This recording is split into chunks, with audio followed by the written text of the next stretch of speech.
it'd be interesting, I think, to trace that up until now and your most recent book.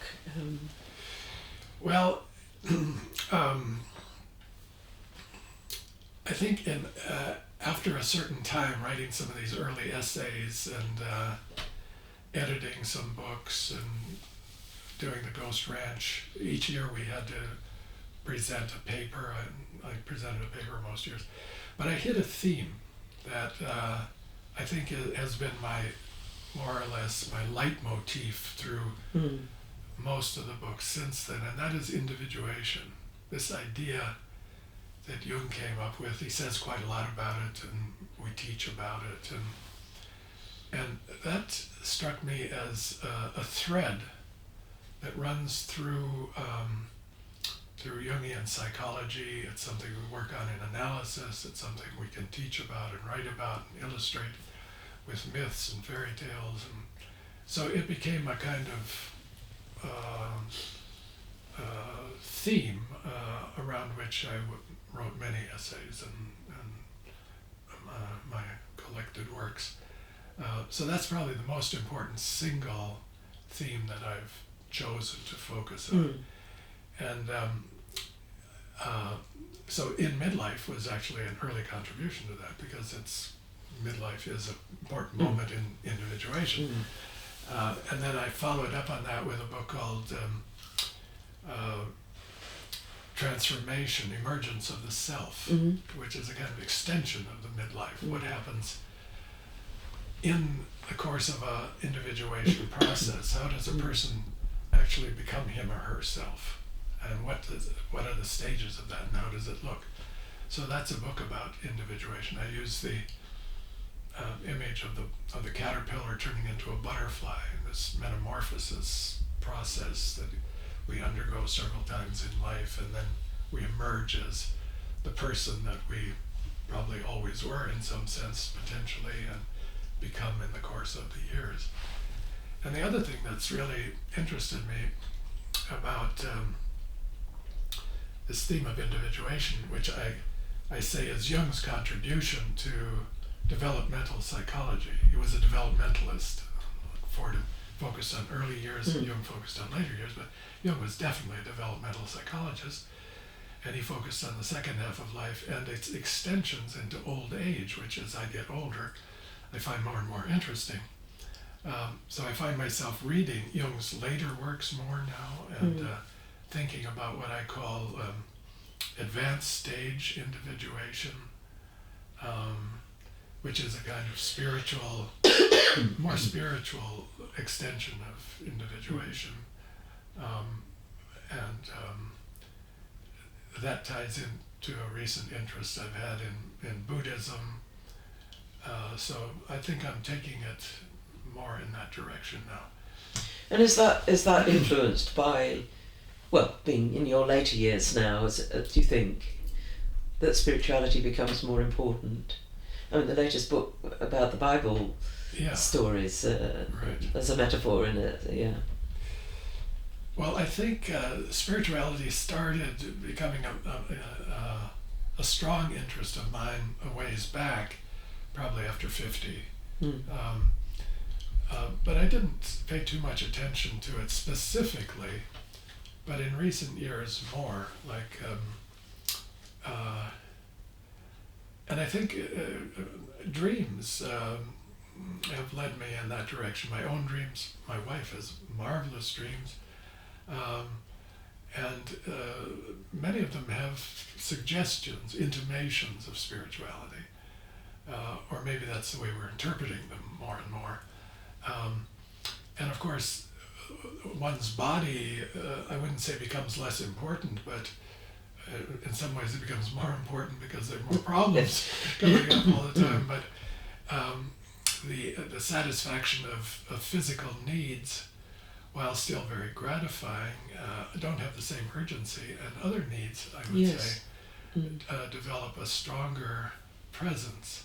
I remember talking to Judith Hubbock about this in her later years, and she went back and studied, I think, with a priest. She was my analyst, Judith Hubbock, actually. Yes. I remember speaking with her about this. Yes. She had been very a socialist, changed the world. Yes. Yeah. And so I think that's fairly typical of later years. I find culture also more interesting. I like reading biographies. And opera. I enjoy listening to music more than I did before, maybe. Especially, I've been reading about Wagner lately. And I didn't like Wagner so much before, but now I've been advised by several authors I've read, ignore his life, it was terrible. He was a jerk. And don't pay too much attention to the text of the operas. Listen to the music. Just listen to the music. And so that's what I've been doing. Well, somebody just said that to me last night, as it happens. I agree. Yes. So the music, it does transport you, and although they are good stories, actually. I mean, they are interesting stories. They are interesting. Unusually for opera, they are interesting stories. Yeah. So, do you have more writing in you? I mean, do you have? I keep writing. Ideas and I keep writing. Steve Buser, who now owns Chiron Publications with his partner Len Cruz, bought it from Nathan Schwartzland and myself 5 years ago or so. Wants to produce a collected works. Absolutely, that would be a very good idea. Yes. So that takes me back. That would be a big project. I haven't really started that yet.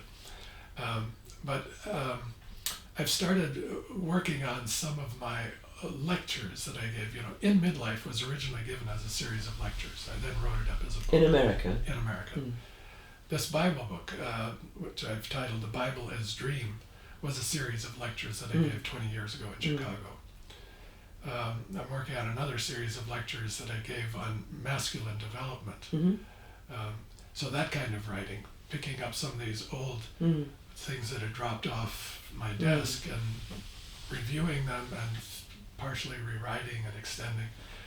So I'm working on that. I've recently written a play with Henry Abramovich, as you know. Yes, which I came to see. And I'm thinking of a sequel to that.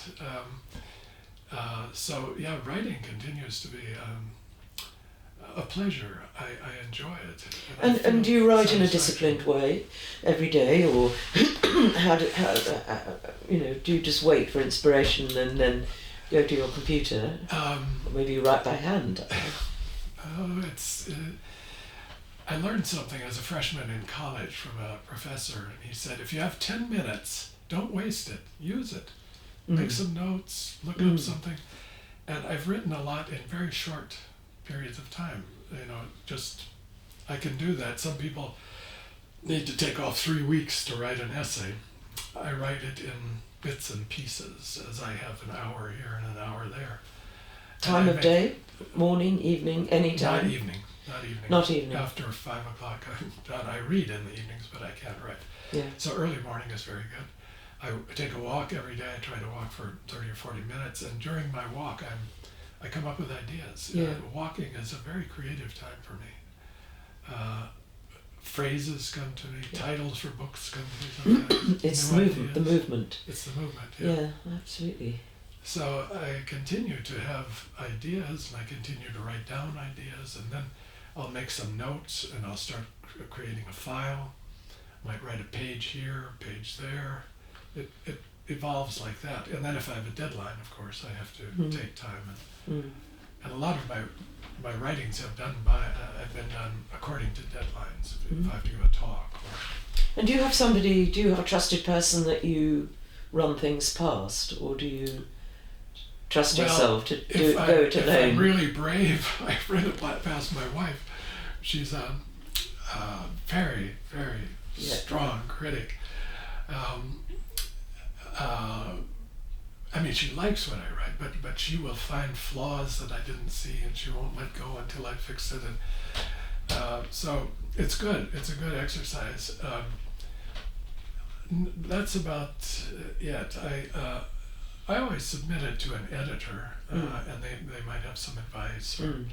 But no, usually I try to read it for myself. If it satisfies me, if it moves me, If it sometimes brings tears to my eyes, that's always a good sign.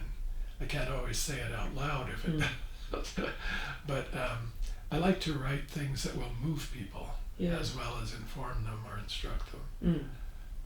And I think that's my background in English poetry. I studied English, it was really English poetry, and poetry is meant to move the emotions and the mind. So, well, I think that's what strikes me about your writing, which is certainly not true of everybody, that it's not dry. It lives, and I mean, that's certainly been my experience of things of yours that I've read. Maybe we can move on a bit. I don't think we could have this conversation without talking about the IAAP. I think that's sort of first where I got to know you and as well. But tell me a bit how you got involved with the IAAP and how you see the IAAP as having evolved and where it is now, and what future. No. Well, I was chosen. I'm the chosen, which is an interesting experience. I was chosen by Tom Kirsch to be the honorary secretary. To be the honorary secretary. But before that, he chose me to be a member of the program committee for the Congress in Berlin. So that was my first exposure to IAP. Tom Kirsch and I took a walk one day. I was lecturing in San Francisco, and he asked me if I'd be interested. I knew a little bit about the IAP before that, but not much. So that was an introduction. Then I met the executive committee, Diekman, and so on. At that time, Diekman was president. And then he chose me to be honorary secretary, so I got deeply involved. And then I started traveling for the IAP, South America. We went together to China, Tom and I, and traveled quite a lot to various congresses and so on. And then I got into the system and became, vice president and went on to become president. So it was an opening to the whole international community that was fabulous. I didn't know, much about it before. I knew it was there, but I got to meet a lot of people, travel to different countries, interact with them, and also to work on the executive committee of the IAP, which was also a very enriching experience. We worked so well together. The committees I served on never had any deep conflicts or difficulties within the committee. We all worked together very well. So I worked with Raina Kost after Tom and Luigi Zoya. Andrew was his advisor. But is that part of the adaptability that you have, do you think? Because there certainly can be conflicts. There can be, yes. Yeah, there can be. We were so busy with creating the developing group system and then the router system. We didn't have much time for conflicts. Those came later when these programs became somewhat came into dispute. But when Verena was president, we started the Developing Groups program, and we also created the possibility for people to train in various parts of the country. We call them routers now.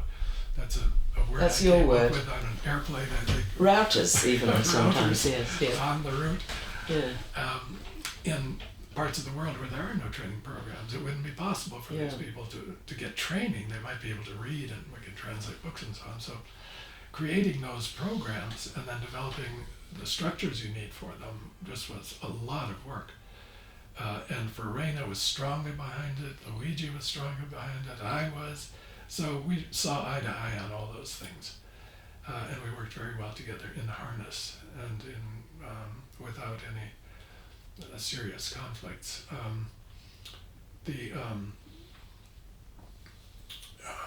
I became very, very involved in the router program, as you know, and with the Russian program that you were so involved with. When I visited Moscow the first time, I think it was in 2000, and I saw what was there, what the potential was, and that there was this opening that I thought, well, I grew up in the Cold War. Now we have this opportunity. We can actually travel there. We can actually talk to these people. They can read the books. How long will this last? Who knows? So we've got to use this opportunity. And the people I met were so engaging and interested and intelligent and educated. I saw it as a tremendous opportunity and put a lot of energy into it, as did you and Catherine and others going to Russia so often and regularly. But what struck me about that, which I think was more of a personal quality, was that we had your trust. You know, I think it was Absolutely. when you were president, you put a lot of money into Yes. the IAP, but you sort of trusted us somehow, which I always felt was a very important personal quality of yours, to Yes. be able to delegate and to be able to, through your early experiences, trust others to take this work on. You know. I trusted you and Catherine, absolutely. I don't know why. I think it was just an intuition when I met you and we had a conversation. I forget, was it Cambridge or wherever? I thought, wow, this is solid. So I never had a doubt about your capacities to do that and willingness and reliability. Some of the others, you know, I wasn't so involved with, but some of them would go for a while and then have to stop, and you know, they were in and out. But you carried on there for the whole time that it was in existence as an IAP program, and did a wonderful job. How do you understand, because I found it difficult at the time, and I was in the middle of the IAP executive committee at that time. How do you understand the, well, it was a kind of anger and resentment that went on in some parts of the States and here in Switzerland towards these programs? Because I must say, I could never fully make sense of it. Well, I couldn't either. I was out of the internal workings of it by that time, but I did hear a lot about it, and by that time I was living in Zurich. And the impression I got from some of the Zurich people was that they thought it was taking away from their programs, that it was siphoning people off who otherwise would come here and train, and they need students here. You know, this is a residential training program, they need people to come and train. So that was one thing. The other thing was they were fearful that these people were not getting adequate training. And I assured them, from what I saw in examinations, in interviews, that these people were every bit as qualified and well-trained as the people in the programs. They worked extremely hard. They worked in a different way. But they didn't grow up in a 4 or 5 years in an intense Jungian community like we have here in Zurich. But compared to the trainings, for instance, in the States, which are often weekend trainings, once a month, it was every bit as adequate. And then in time, some of them would come here to do some of their training, come to London. So I assured them, and I still believe it, that I'm not so sure about China. I don't know the Chinese situation, and I'm a little more skeptical of China than I am of Russia, was of Russia. But so those two things, that it might be taking away from our training programs, and secondly, that it's siphoning, well, and also siphoning energy out, because some of the analysts were spending a lot of time. Well, I think that's true. Yes. Yeah, as it did you. Yes. And quality, that was the other big consideration. Does it have quality? And how do you see, given these programs which have grown hugely, how do you see the community of analytical psychology now, and how do you see it developing in the future? Well, it's very international now. When I started, this was in the 80s and 90s, it was European, North American, a little bit of South America, Brazil. But now it's extremely international. Asia's next president will be Japanese. All over the world, these programs are growing in these new places, especially. So I think in time it will change the texture of the IAP, because it will become more influenced by other cultures than it has been. It isn't going to be as Eurocentric.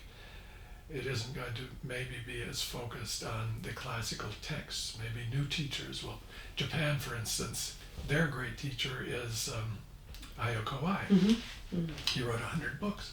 They all quote Kawai. They've read much more Kawai than Jung. And that will happen in these other countries too, I'm sure. So it will, and it's happened in Brazil. Byington is the big star in Brazil. They study Byington, all of his works, and quote him. And so you get these different enclaves, and that's why it's so important to have the IAP to hold it all together. The IAP is a huge umbrella where once every 3 years there's a Congress. We can listen to each other, we can do some work together, get to know each other. So just to hold the whole of it together, I think the IAP is extremely important. Yeah. And I suppose the big change in the IAP is that it's moved from a kind of umbrella organisation to allow people to communicate with each other to now doing training. And I wondered what you... Yeah. Well, it happened gradually, but I wonder what you think about that. That was the big issue, did the IAP become a training program? And in a sense it did. These rooters are in a training program. And I think that needs to be done very carefully, very responsibly, but yes, the IAP is doing that and has to do that in certain areas. Otherwise it wouldn't get done. There would be no chance that Jungian work would ever grow there. So if you're interested in having Jungian ideas and practice widely disseminated throughout the world, the IAP and its training program are very important, if not essential. Yeah. And so I support it. I continue to support it. Well, and that's obvious because you still do a lot in different ways. I wanted to ask you about the split in Zurich, really, because that kind of shocked the Jungian analytic world, and I wondered about your views and feelings about that personally, since you trained at the Jung Institute then, and then you left the Jung Institute and have been an important part of the development and of ISAP. So I wondered if you could say a bit about how that happened. And well, let me start with the last part of that. ISAP is really the continuation of the training I knew at the Jung Institute, in that it's a full-time residency program. People come and live here, they stay for a number of years and do their training here in Zurich. The Jung Institute has developed this block program, which is an in and out program. People come and spend a few weeks per year and do most of the rest of their training at home, which has an economic advantage and in some ways is, for some people at least, a preferable way to train. The split was horrendous. People are still suffering from it. It was traumatic. And it lasted for a number of years. I think it started around 1996, and ISAP wasn't created until 2004, and it went through a long process of very painful confrontation. I wasn't there for it. I didn't participate in it. What I gather was there were mistakes made on both sides. The problem with the old institute was there was no turnover in the leadership. It's organized and run as a foundation, and there's what's called a curatorium, which is an executive committee that replaces itself. It is not democratic. And the people who were on that executive committee stayed for way too long. Bartz was president for 30 years, I think. So a kind of hierarchical system established, and there was a lack of planning to turn it over to the next generation. They hung on too long. So when the new generation came along, they wanted to throw them all out and replace them with new people. That was part of the motivation for the big change, and the old ones wanted to hang on. That's one way of looking at it. I think there's a truth in that. But the other side was the way the new generation came in and tried to make the changes was very aggressive and very disruptive and disrespectful. When I met with that curatorium, when I moved over here, I was still president. They invited me to come to a meeting to to have a get acquainted meeting, and I asked them, why are you treating your training analysts and elders so disrespectfully? Those were the ones who left, Mario Jacobi, so on, those kind of people, Paul Brucci, John Hill. They laughed at me. It was very rude. They were very rude people. And they had created an atmosphere. Students didn't want to stay there. Most of the students, training students, left when the new institute was created. They had created a very toxic atmosphere, so that it was intolerable for people to stay there. They tried for years to work out a compromise, to do something that just didn't work. And it was because of a couple of people who had gotten into that leadership position and were creating this atmosphere. It's much better now.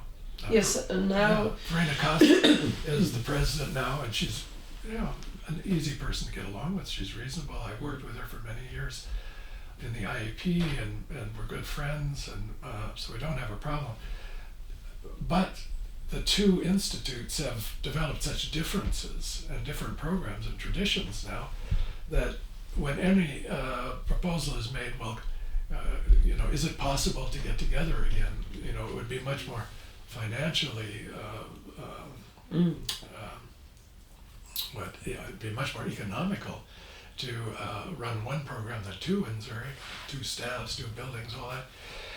They just can't see the way to doing that because there are responsibilities to students here and to here. There are different programs.